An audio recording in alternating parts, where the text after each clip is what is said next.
नमस्कार। Exam selection 360 पर आपका स्वागत है। मैं हर्षवर्धन आज आपके लिए फिर एक क्लास लेकर आया हूं जिसमें हम पढ़ने वाले हैं टॉप मोस्ट करंट क्वेश्चन और बहुत सारी बातें, जिसमें हम बात करेंगे आज के कुछ जो नए पुरस्कार मिले हैं, कुछ क्या नई घटनाएं हुई हैं देश दुनिया में। सभी आप लास्ट तक बने रहे क्लास में। अगर आप लास्ट तक बनोगे तो आपको मैं बता रहा हूँ कि ईमानदारी से 3 से 4 क्वेश्चन आज ऐसे बनने वाले हैं जिसमें आपको बहुत ही बेहतरीन तरीके से आने वाले एग्जामों में वो क्वेश्चन मदद करेंगे।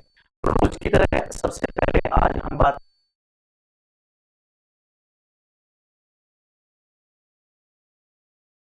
की कुछ ऐतिहासिक घटनाएं रही हैं कि आज ऐतिहासिक घटनाएं कौन कौन सी हैं उसके बारे में हम बात करेंगे। देखो, 8 दिसंबर को 1967 में पहली बार नौसेना की जो पनडुब्बी कलवरी ये भारत में शामिल हुई थी। आपको पता ही है कि भारत में 8 प्रकार की जो है अलग अलग पनडुब्बियां हैं और उनमें से एक पनडुब्बी जो है 8 तरीके से परमाणु हथियार छोड़ सकती है। उसमें अभी खंडेरी जो पनडुब्बी है उसको शामिल किया ही गया है। ठीक है, वो सारी चीजें हमने पढ़ रखी हैं।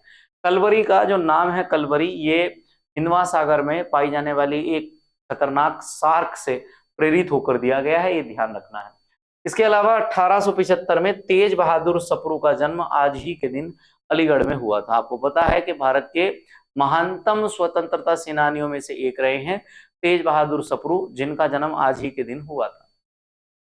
आज ही के दिन अमेरिका और ब्रिटेन ने जापान के खिलाफ युद्ध की घोषणा की थी। दरअसल सबसे पहले जापान ने क्या किया था, जापान ने 7 दिसंबर 1941 को सबसे पहले अमेरिका पर हमला किया था।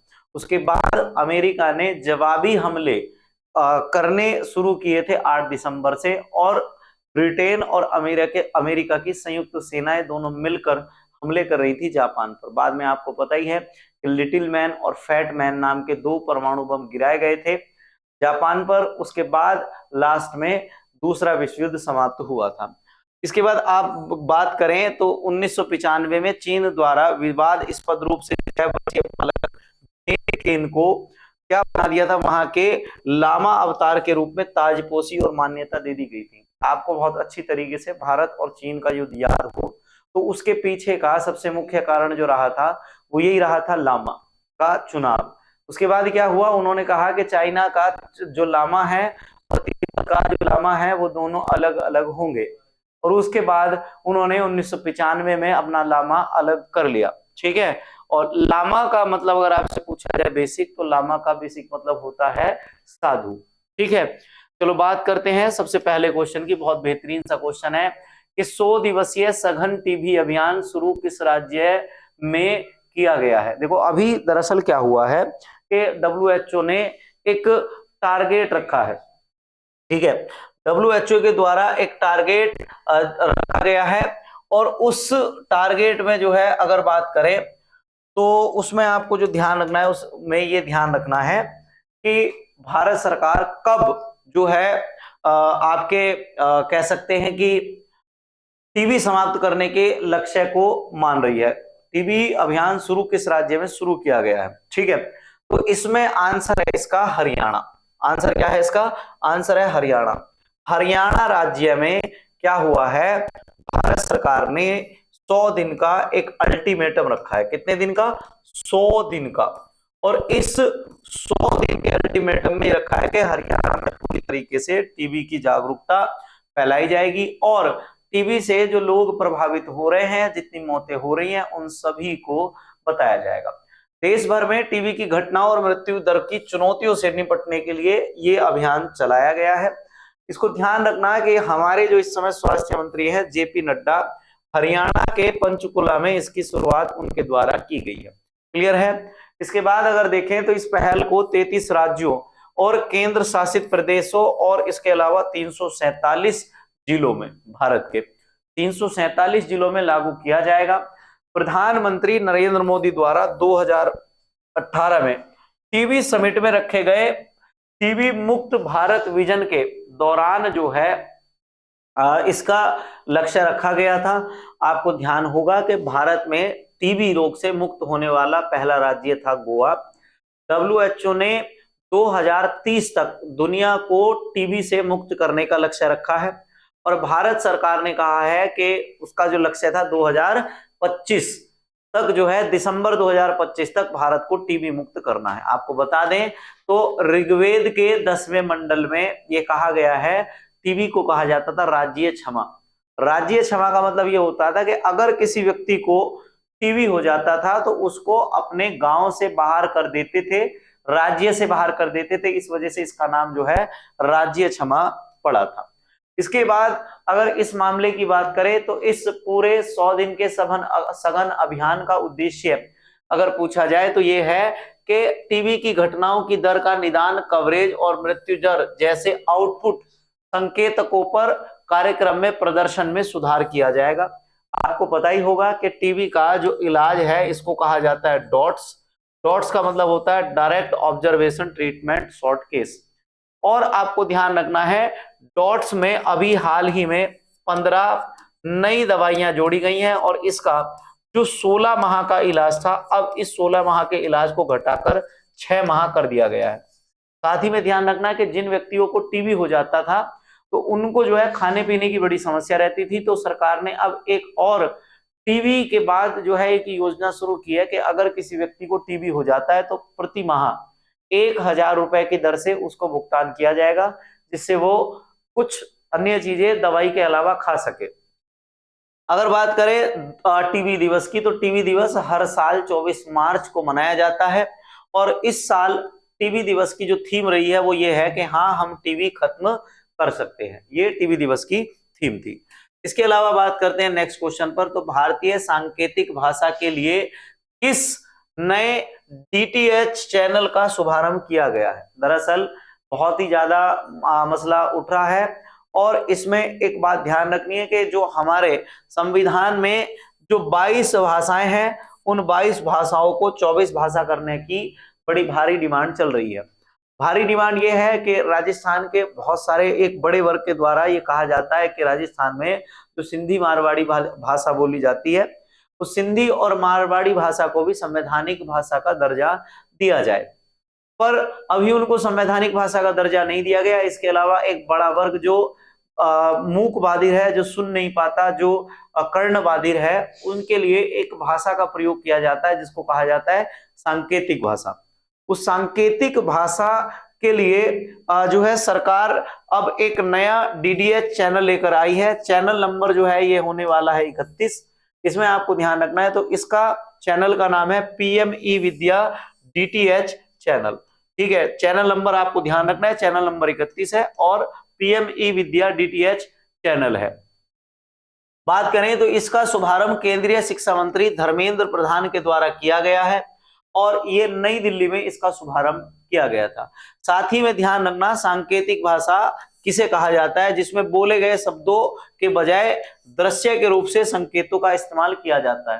दरअसल भारत की जो नई शिक्षा नीति आई है 2020 में, उन्होंने एक और नए कोर्स को लॉन्च किया था जिसको स्पेशल बीएड के नाम से जाना जाएगा। और स्पेशल बीएड में क्या होता है कि जैसे सामान्य व्यक्ति को जो कोई सामान्य है तो उसको बोलने में वर्णमाला, अल्फाबेट ये सिखाए जाते हैं, और जो व्यक्ति बोल और सुन नहीं सकते उनको संकेतों के माध्यम से अल्फाबेट सिखाए जाएंगे। वो सारी चीजें अब फ्री में डीडीएच चैनल पर मिल जाएंगी, उसके लिए ये कार्यक्रम चलाया गया है। ध्यान रखेंगे कि 23 सितंबर को अंतरराष्ट्रीय सांकेतिक भाषा दिवस मनाया जाता है। अंतरराष्ट्रीय सांकेतिक भाषा दिवस कब मनाया जाता है? 23 सितंबर को। ठीक है, अगली बात करते हैं। तो हाल ही में अष्टलक्ष्मी महोत्सव का उद्घाटन किसके द्वारा किया गया है? हाल ही में अष्टलक्ष्मी महोत्सव का उद्घाटन भारत के प्रधानमंत्री नरेंद्र मोदी के द्वारा ये उद्घाटन किया गया। किसके द्वारा मेरे भाई? नरेंद्र मोदी के द्वारा ये उद्घाटन किया गया, ये आपको ध्यान रखना है। साथ ही में जरा मैं इसके बारे में बात बता दूं तो ये कार्यक्रम आपका 3 दिन तक चलेगा, 6, 7 और 8 तारीख में इसका आयोजन होगा। इसके अलावा आपको बता दें कि भारत मंडपम, आपको पता ही है कि दिल्ली में भारत मंडपम में ज्यादातर कार्यक्रम होते हैं, तो भारत मंडपम में इसका उद्घाटन किया गया। पूर्वोत्तर भारत की कला, शिल्प और परंपराओं को पूरे देश से जोड़ने के लिए और उन सारी कलाओं को देश में प्रदर्शित करने के लिए इस कार्यक्रम का आयोजन किया जा रहा है। आयोजकों की अगर बात करें तो इसमें विशेषकर हथकरघा, हस्तशिल्प, कृषि और पर्यटन को बढ़ावा देने के लिए प्रदर्शनियों का आयोजन किया जाएगा। इसके अलावा बात करें अष्टलक्ष्मी की, तो अष्टलक्ष्मी एक शाब्दिक अर्थ है जो लक्ष्मी का अष्टक, मतलब हिंदू समृद्धि की एक देवी के रूप में इसका नाम दिया गया है। ठीक है, हिंदू समृद्धि की एक लक्ष्मी के रूप में एक जो है क्या दिया गया है, नाम इसका दिया गया है। चलो भाई, ये आपको पता चली गया इस योजना के बारे में। अगला हम देखते हैं और एक प्रश्न, बहुत ही बेहतरीन सा प्रश्न है। भारत ने एक मोटी धनराशि भूटान में निवेश की है। उसका एक बड़ा कारण यह है कि भारत नहीं चाहता कि भूटान का बिल्कुल भी झुकाव चीन की तरफ हो, इसलिए भारत के कोई ना कोई सा प्रोजेक्ट भूटान में चलता रहता है। भारत और भूटान के बहुत ही बेहतरीन जो है संबंध है, आपको पता होगा। भूटान की संस्कृति ऐसी है, भारत उसका सम्मान करता है। साथ ही में भूटान और भारत के बीच में वीजा फ्री एंट्री भी है, कि भूटान और भारत में आने जाने के लिए वीजे का कोई भी कॉन्सेप्ट नहीं है, जैसे नेपाल के लिए नहीं है। भूटान को कई बार कहा जाता है, एक क्वेश्चन आता है कि लैंड ऑफ थंडरबोल्ट किसको कहा जाता है। लैंड ऑफ थंडरबोल्ट की अगर बात करें तो भूटान को लैंड ऑफ थंडरबोल्ट कहा जाएगा। क्लियर है, थंडरबोल्ट का मतलब होता है तूफान। दरअसल क्या होता है कि जो भूटान के लोग हैं वो तूफान की क्या करते हैं, पूजा करते हैं, और तूफान की पूजा करने की वजह से उसको कहा जाता है लैंड ऑफ थंडरबोल्ट। इसके अलावा यहाँ पर बड़ी मात्रा में तूफान भी साल भर में आते रहते हैं। ठीक है, अभी हम बात कर रहे हैं और प्रोजेक्ट का नाम क्या है। आंसर तो आपको पता चल ही गया होगा, इसका क्या है, भूटान।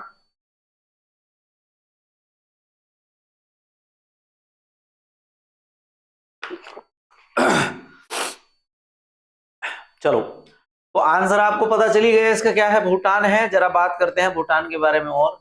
भारत और भूटान ने पनबिजली परियोजनाओं पर चर्चा की। इसमें 1020 मेगावाट की पूना सांगचू परियोजना का पूरा होना शामिल है। मतलब भारत की एक परियोजना जिसका नाम पूना सांगचू है, ये भूटान में भारत द्वारा चलाई गई है। इसमें क्या होगा कि इसमें दो तरीके से पैसा निवेश किया गया है। इसमें भारत ने 30% अनुदान दिया है और 70% इसमें ऋण दिया है। और इसमें क्या होगा कि जो 2 साल तक इसका जो संचालन है, 2 साल तक इसका संचालन जो है वो कौन करेगा, 2 साल तक संचालन करेगा इसका भारत। और इसके अलावा इससे जितना भी जो धन कमाया जाएगा उस धन से बाद में हमें धीरे धीरे पैसा मिलता रहेगा। ये बढ़िया तरीका है। इसमें टाटा समूह के द्वारा एक मोटी धनराशि निवेश की गई है। भूटान को इससे बिजली भी मिल जाएगी, हमारे संबंध भी अच्छे हो जाएंगे, इसलिए ये प्रोजेक्ट यहां पर चलाया गया है। ठीक है, इसके अलावा आपको ध्यान रखना है कि इस परियोजना में 91 मीटर ऊंचा कंक्रीट ग्रेविटी बांध भी बनाया गया। कितना, 91 मीटर ऊंचा कंक्रीट ग्रेविटी बांध बनाया गया है। और एक डायवर्जन सुरंग, दो कोफर डैम भी साथ साथ में इसमें बनाए गए हैं। बात करें तो ये सालाना 4357 मिलियन यूनिट बिजली पैदा करेगा। ये ध्यान रखना है, 4357 मिलियन यूनिट बिजली पैदा करता है। और कमिश्निंग के 2 साल बाद इसका स्वामित्व भूटान को हस्तांतरित हो जाएगा। ये मैंने बात आपको बता दी है। भूटान के बारे में बात करें तो भूटान की राजधानी का नाम क्या है, थिम्पू। मुद्रा क्या है, भूटानी नगुलट्रुम या नगुलट्रम कह सकते हैं इसको, इंग्लिश में अगर कहेंगे तो नगुलट्रम। राजा, यहाँ पर लोकतांत्रिक व्यवस्था नहीं है, यहाँ के प्रमुख जो होते हैं वो राजा होते हैं। यहाँ के राजा का नाम है जिंगमे खेसर नामग्याल वांगचुक। क्या नाम है, जिंगमे खेसर नामग्याल वांगचुक यहाँ के राजा हैं। साथ ही में ध्यान रखना है, मैंने आपको दोबारा बता देना हूं, यहाँ भूटान को क्या कहा गया है, भूटान को लैंड ऑफ थंडरबोल्ट कहा जाता है। क्या कहा जाता है, लैंड ऑफ थंडरबोल्ट भूटान को कहा जाएगा। अगले प्रश्न पर आते हैं मेरे भाई, आपको दिखाई दे रहा होगा United nation office on drug and crime. ठीक है, पहली बार संयुक्त राष्ट्र मादक पदार्थ आयोग की अध्यक्षता की? अभी तक भारत ने कभी भी संयुक्त राष्ट्र मादक पदार्थ आयोग की अध्यक्षता नहीं की थी। पहली बार भारत को इसकी अध्यक्षता करने का मौका मिला है। इसका आंसर जो है, इसका आंसर है भारत। पहली बार संयुक्त राष्ट्र मादक पदार्थ आयोग की अध्यक्षता किसने की है? ये बेहतरीन सवाल है, आपको ध्यान रखना है, भारत ने की है। जरा बात करते हैं तो नारकोटिक ड्रग आयोग के 68वें सत्र की बात कर रहे हैं। 68वें सत्र की अध्यक्षता भारत के लिए जो है महत्वपूर्ण रही और इसका आयोजन जो है वो वियना में हुआ। संयुक्त राष्ट्र में भारत के स्थायी प्रतिनिधि शंभू कुमारन ने, भारत के जो इसमें प्रतिनिधि के रूप में काम कर रहे हैं उनका नाम है शंभू कुमारन। शंभू कुमारन ने आधिकारिक तौर पर CND की अध्यक्षता जो है क्या कर ली? संभाल ली। आपको समझ में आ ही गया होगा आपका CND क्या है। आपका जो पदार्थ आयोग है इसको शॉर्ट फॉर्म में CND कहा गया। CND मादक पदार्थ संबंधी मामलों पर संयुक्त राष्ट्र का प्रमुख नीति निर्माण निकाय है। इसके अगर काम की बात करें, इसका काम क्या है तो वैश्विक औषधि प्रवृत्तियों पर नजर रखना, संतुलित नीतियां तैयार करना और देशों की सहायता प्रदान करने के लिए ये जाना जाता है। बात करें तो आपको ध्यान होगा कि एक डिपार्टमेंट होता है जिसका नाम है नारकोटिक्स डिपार्टमेंट। पिछले साल 2021-22 में आपको ध्यान हो कि शाहरुख खान के लड़के को इस नारकोटिक्स डिपार्टमेंट के द्वारा ही पकड़ा गया था ड्रग्स के मामले में, है ना। तो इसमें आपको ध्यान रखना है तो narcotics control bureau, narcotics control bureau drug तस्करी से लड़ने और अवैध पदार्थों के दुरुपयोग के लिए भारत की एक नोडल ड्रग कानून प्रवर्तन खुफिया एजेंसी है। नारकोटिक्स ड्रग ब्यूरो का ये काम होता है कि भारत में कोई भी इलीगल तरीके से कोई ड्रग ना आए और दुनिया में जहां जहां ये इस तरह की ड्रग फैल रही है उन सारे जो मतलब कह सकते हैं स्मगलर हैं उन सबको पकड़ना, भारत से अगर उनके संबंध है उनको नष्ट कर देना ही इसका क्या है? मुख्य काम। ये बात आपको समझ में आ गई होगी। तो अगले प्रश्न पर बढ़ते हैं मेरे भाई। एशियाई क्रिकेट परिषद आपका बहुत ही बेहतरीन सा एक क्वेश्चन है, मोस्ट क्वेश्चन है। एशियाई क्रिकेट परिषद जिसको आप ACC कहेंगे शॉर्ट फॉर्म में, एशियाई क्रिकेट काउंसिल। एशियाई क्रिकेट काउंसिल या एशियाई क्रिकेट परिषद के नए अध्यक्ष चुने गए हैं। तो आपको पता होगा कि गियानी इन्फेंट्रो, तो ये क्या है आपके जो आपका फीफा संघ है, अंतरराष्ट्रीय फुटबॉल संघ है। आप कहोगे कि सर अंतरराष्ट्रीय फुटबॉल संघ के अध्यक्ष, अंतरराष्ट्रीय फुटबॉल संघ के अध्यक्ष कौन है? गियानी इन्फेंट्रो। जय शाह की बात करेंगे तो ICC के जो चेयरमैन है वो कौन है? जय शाह। इसके अलावा आपको पता है कि BCCI के जो चेयरमैन है वो कौन है? रोजर बिन्नी। और अगर बात करें कि आपके शमसी सिल्वा की, तो इनको ACC का चेयरमैन बनाया गया है। बात जरा ACC की बात करते हैं, शमसी सिल्वा की बात करते हैं। तो शमसी सिल्वा श्रीलंका क्रिकेट एसोसिएशन के अध्यक्ष भी हैं और सिल्वा इससे पहले ACC वित्त विपणन समिति के अध्यक्ष रह चुके हैं। इनको इसमें काम करने का काफी अच्छा खासा अनुभव है। आने वाले 2031 तक के लिए रिकॉर्ड वाणिज्यिक अधिकार फंडिंग के लिए सिल्वा जो है वो क्या है? जाने जाते हैं। थोड़ी सी बात ICC के बारे में भी कर लेते हैं। तो ICC क्या कह रहा है भाई? ICC की बात करें तो इंटरनेशनल क्रिकेट काउंसिल, इसको क्या कहेंगे? इसको कहेंगे international cricket council. International cricket council की अगर बात करें तो क्रिकेट काउंसिल आपका ये है और इसके स्थापना हुई थी 1909 में। अध्यक्ष इस समय जो है वो जय शाह है और इसका हेडक्वार्टर जो है आपका UAE, जिसको कहेंगे आप संयुक्त अरब अमीरात, यहां पर इसका हेडक्वार्टर है। ठीक है भाई, UAE में इसका क्या है? हेडक्वार्टर है। अगले सवाल पर बढ़ते हैं। अगला सवाल क्या कह रहा है? देश में लिंगानुपात, ये बहुत बड़ा क्वेश्चन है। ठीक है भैया, ये भी आपका एक इंपॉर्टेंट क्वेश्चन है कि हाल ही में एक नया आंकड़ा जारी हुआ है आज, मतलब आज आप पढ़ रहे हैं 8 तारीख में, मैं बात कर रहा हूँ 7 तारीख की शाम की। तो ये क्या हो रहा है कि देश में लिंगानुपात 2014-15 में 918 से बढ़कर 2023-24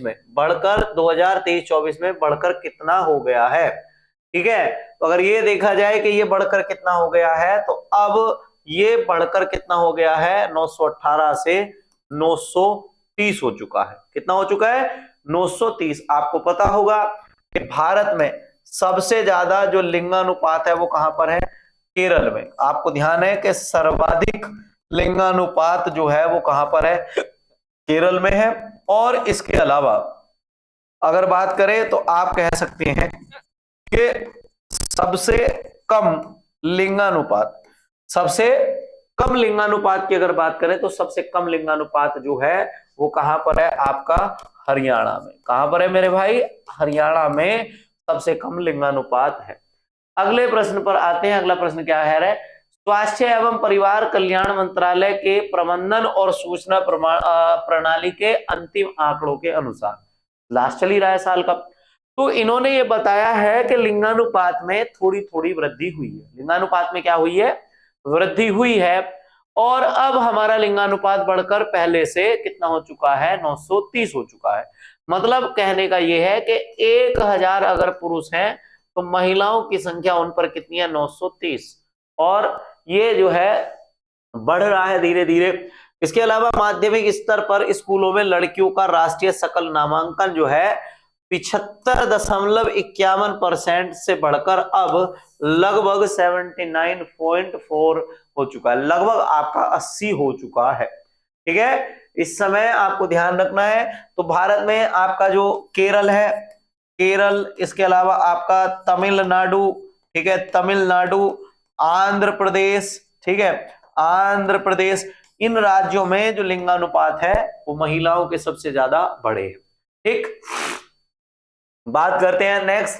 स्वास्थ्य एवं परिवार कल्याण मंत्री कौन है आपके, तो जिनको शॉर्ट फॉर्म में आप जानते हैं जेपी नड्डा के बारे में, कि जेपी नड्डा बीजेपी जो पार्टी है इसके अध्यक्ष भी हैं।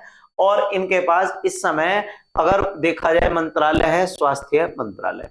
इसके अलावा आपको पता है जनसंख्या की बात कर रहे हैं तो जनसंख्या दिवस आपका कब मनाया जाता है, तो विश्व जनसंख्या दिवस 11 जुलाई को मनाया जाता है। कब मनाया जाएगा जनसंख्या दिवस, 11 जुलाई को मनाया जाता है। जरा क्वेश्चन पढ़ो कि कोपरनिकस सेंटिनल 1,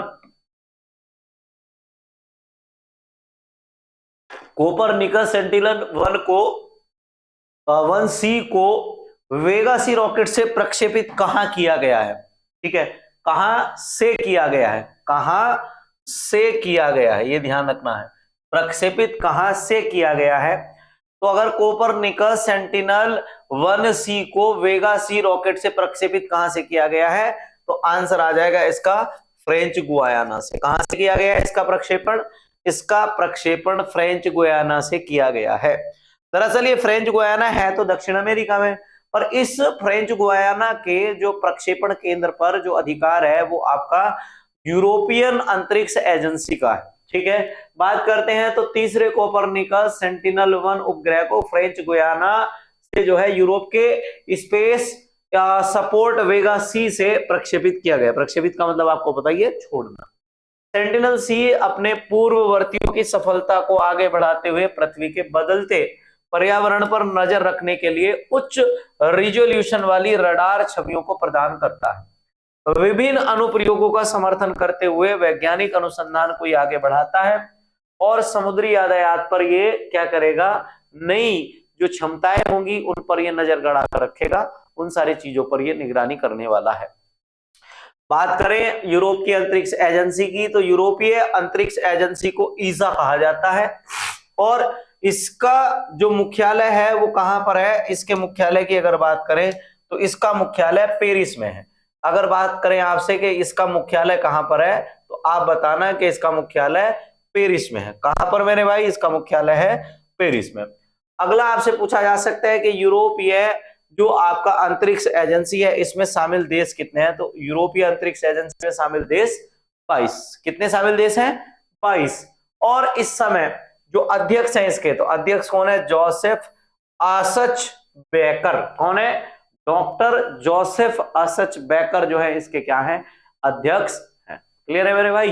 चलो भाव अगला, इंदिरा गांधी शांति पुरस्कार। मोस्ट से भी मोस्ट इंपोर्टेंट सवाल है। जितने भी आप आरपीएफ वाले होंगे, जितने एनटीपीसी का जो पेपर देने जाओगे, उन सभी को मैं बता रहा हूं, आरपीएफ, एनटीपीसी, दिल्ली पुलिस जो आने वाला पेपर है, और एसएससी जीडी, जितने भी बालक हैं ये जो जाएंगे ना, इसमें मैं आपको बता दूं तो ये क्या होंगे, ये आपके पेपर में रखा हुआ जरूर मिलने वाला है आपको। ठीक है, ये आपको जरूर रखा हुआ मिलेगा। क्लियर है? समझ में आ रही बात? अगर बात करें कि भाई इंदिरा गांधी शांति पुरस्कार 2024 किसे देने की घोषणा की गई है, तो इसमें आंसर आ जाएगा आपका इंडियन मेडिकल एसोसिएशन, ये है वोरोनिक वैचलेट। वोरोनिका वैचलेट, आपको पता होगा कि इसमें इंडियन मेडिकल एसोसिएशन को ये दिया गया था 2022 में। कब दिया गया था? ये जो दिया गया था, ये दिया गया था 2022 में। हायाओ मियाजाकी की बात करें तो इनको दिया गया था रेमन मैग्सेसे पुरस्कार। इनको दिया गया था रेमन मैग्सेसे पुरस्कार। कौन सा पुरस्कार है? रेमन मैग्सेसे पुरस्कार। क्लियर है? अब बात करते हैं वोरोनिका बैचलेट की। तो चिली की पूर्व राष्ट्रपति हैं ये, और इन्होंने बैचलेट को 2024 के लिए नॉमिनेट किया गया है। इन्होंने निरस्त्रीकरण और विकास के लिए इस पुरस्कार के लिए इनको चुना गया है। बैचलेट को मानवाधिकार, शांति और लैंगिक समानता में उनके योगदान के लिए जाना जाता है। और अगर बात करें तो निर्णय पूर्व हमारे जो विदेश सचिव हैं, जिनका नाम है शिवशंकर मेनन की अध्यक्षता वाली जूरी द्वारा ये लिया गया है कि इनको ये पुरस्कार दिया जाएगा। बात कर लें इंदिरा गांधी शांति पुरस्कार की, तो इसकी स्थापना 1986 में की गई। कब की गई इसकी स्थापना? 1986 में। और स्थापित जो है ये इंदिरा गांधी मेमोरियल ट्रस्ट के द्वारा। किसके द्वारा? इंदिरा गांधी मेमोरियल ट्रस्ट के द्वारा ये स्थापित किया गया। और इसकी धनराशि जो है वो कितनी है? इसकी धनराशि 25 लाख रुपए है। कितनी है इसकी धनराशि? 25 लाख रुपए। आज का सबसे बेहतरीन सा क्वेश्चन, लास्ट का क्वेश्चन, मिलते हैं लास्ट के क्वेश्चन से। देखो, अमेरिका के नेब्रास्का राज्य में 6 दिसंबर को किस दिवस के रूप में मनाने की घोषणा की गई है? आपको पता होगा ये भारत के कौन है? राष्ट्रपिता। और राष्ट्रपिता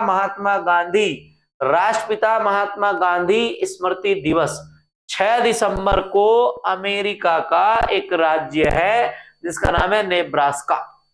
नेब्रास्का राज्य 6 दिसंबर को महात्मा गांधी स्मृति दिवस मनाएगा। क्लियर है बात? इसमें यहां क्या हुआ है, महात्मा गांधी के दिवस को चिन्हित किया गया है। साथ ही में ये घोषणा जिम पिनेल द्वारा की गई है। और इसमें यह बताया गया है कि महात्मा गांधी को जो है जाना जाएगा किसके लिए? आपको पता ही है, सत्य और अहिंसा के लिए पूरी दुनिया इनको जो है पूछती है। वाकई में भले से ही भारत की विचारधारा में नए जो कड़वाहट लोग पैदा कर रहे हैं, पर दुनिया जो महात्मा गांधी को पढ़ते हैं वो समझते हैं उनकी विचारधारा को। साथ ही में ध्यान रखना है कि ये पहल जो है सिएटल में भारतीय वाणिज्य दूतावास, नेब्रास्का गवर्नर कार्यालय के बीच एक सहयोग को दर्शाती है। और भारतीय वाणिज्य दूतावास के आधिकारिक क्षेत्र में 9 राज्यों में पहली महात्मा गांधी की जो है प्रतिमा की स्थापना इसमें की गई है। इसके अलावा यूएसए की अगर बात करें तो यूएसए में आपको पता है कि यूएसए में 50 राज्य हैं। कितने राज्य हैं? 50 राज्य हैं। उनमें से एक राज्य ये है जिसका नाम है नेब्रास्का, और इसके गवर्नर का नाम है जिम पिनेल। और ये जो है घोषणा और अनावरण के लिए इसमें जिम्मेदार ठहराए गए हैं। और राजधानी जो है नेब्रास्का की क्या है? लिंकन है। आज हमने बहुत सारे क्वेश्चनों पर चर्चा की है। आज हम इन सारे क्वेश्चनों की चर्चा को यहीं रोकते हैं। कल फिर एक बहुत बेहतरीन सी क्लास के साथ मिलेंगे और पढ़ेंगे बहुत सारे क्वेश्चनों को। धन्यवाद।